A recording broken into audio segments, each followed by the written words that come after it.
मित्रांनो नमस्कार. जय महाराष्ट्र. उद्धव ठाकरे यांच्या शिवसेनेचा पहिला मोठा दणदणीत विजय मित्रांनो थेट दिल्लीमध्ये फडकवला. उद्धव ठाकरेंनी आपला भगवा झेंडा शिंदे सेनेसह भारतीय जनता पार्टीला अखेर पाजलं पाणी. महाराष्ट्राच्या राजकारणात पोस्टल बॅलेट पेपरवरती झालेली निवडणूक उद्धव ठाकरेंच्या पथ्यावरती.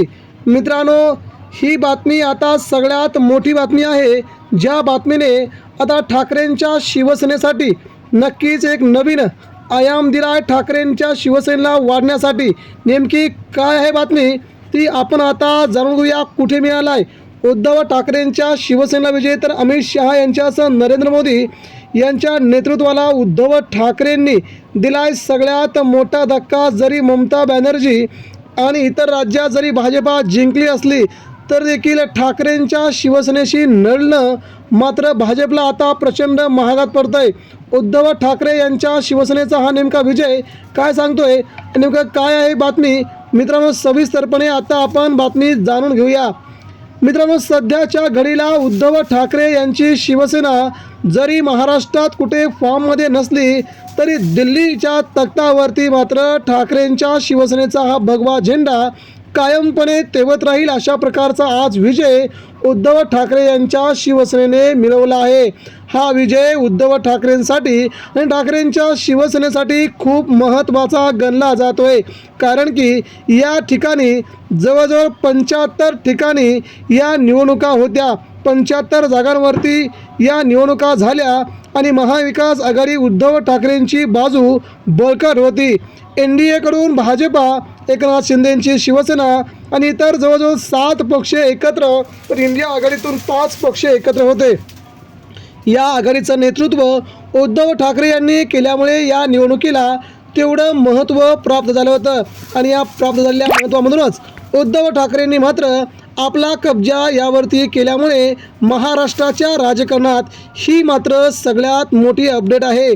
मित्रांनो कुठे मिळाला विजय, दिल्लीच्या तख्तावरती कसा फडकलाय भगवा झेंडा ते देखील आता आपण जाणून घेऊया. मित्रांनो ही बातमी आहे थेट दिल्लीतून. नवी दिल्लीतून रेल कामगार सेनेने उद्धव ठाकरेंच्या शिवसेनेने मिळवलेला हा सगळ्यात मोठा दणदणीत विजय म्हणावा लागेल. हा विजय महाराष्ट्रासाठी, हा विजय भारतासाठी, ठाकरेंच्या शिवसैनिकांसाठी खूप महत्त्वाचा मानला गेला आहे. जवळजवळ 75 ठिकाणी झालेल्या रेल कामगार सेनेच्या नवी दिल्ली, राजस्थान, मध्य प्रदेश, गुजरात, महाराष्ट्र, कर्नाटक आणि केरळ या सगळ्या राज्यातून आता उद्धव ठाकरे यांच्या शिवसेनेचा हा प्रचंड मोठा बोलबाला आता पुढे आला आहे आणि यामुळेच राज्याची ही निवडणूक ठाकरेंसाठी खूप महत्त्वाची होती. आणि इथेच ठाकरेंनी जवळजवळ 51 जागी आपला विजय पत्करत इंडिया आघाडीला सहज विजय मिळवून दिला आहे. तर NDAला मात्र या सगळ्या रेल्वेच्या निवडणुकांमध्ये खूप मोठा जबर धक्का बसला आहे. कामगारांचे प्रश्न जाणून त्यांच्या समस्या सोडवणं, कामगारांच्या सतत संपर्कात राहून त्यांच्या प्रश्नांची पूर्णपणे सोडवणूक करणं हे उद्धव ठाकरेंच्या अरविंद सावंत तसेच अनिल देसाई यांनी हे काम गेल्या 5 वर्षापासून चोखपणे बजावले होते आणि त्याचाच दिमागदार हा विजय उद्धव ठाकरेंच्या पत्त्यावरती पडल्याचं सगळीकडूनच जाणून येत आहे. भाजपाचं या ठिकाणी जवळजवळ 54 ठिकाणी पराभव झाला असून बाकीच्या ठिकाणी देखील भाजपा फक्त काही मतांनी जिंकल्या दिसतंय. इतर ठिकाणी जर EVMवरती जर निवडणुका झाल्या तर भारतीय जनता पार्टी जिंकते आणि जर बॅलेट पेपरवरती निवडणुका झाल्या तर मात्र BJPला सगळ्यात मोठा हादरा बसतो. हे मात्र पहिल्यापासूनचं सांगणं आहे आणि तशाच प्रकारचा निकाल देखील आता आल्याचं आपण बघतोय. एकंदरीत मित्रांनो महाराष्ट्राच्या देशाच्या राजकारणामध्ये उद्धव ठाकरेंची ही बाजू मात्र अतिशय कमालीची आहे की ज्या प्रकारे हा विजय मिळवला त्यामुळे 2029 साली मुंबईसह महाराष्ट्र लोकसभा, विधानसभा निवडणुकांमध्ये उद्धव ठाकरेंची भीती मात्र भाजपला आतापासूनच वाटायला लागल्यामुळे आगामी काळात हा उद्धव ठाकरेंचा शानदार दणदणीत विजय पाहायला मिळू शकतो. त्यामुळे शिवसैनिकांना देखील नवसंजीवनी मिळू शकते, हे यावरून पुन्हा एकदा सिद्ध होतं आहे. मित्रांनो या सगळ्या बातम्यावरून महाराष्ट्राचं राजकारण आता मात्र फिरताना दिसतंय आणि राजकारण जर उलटलं तर BJPला मात्र पळताबोई तोड होईल.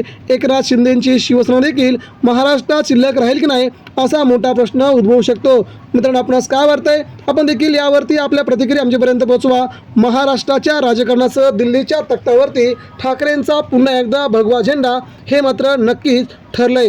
आपण देखील आपल्या प्रतिक्रिया आमच्यापर्यंत पोहोचवा. धन्यवाद.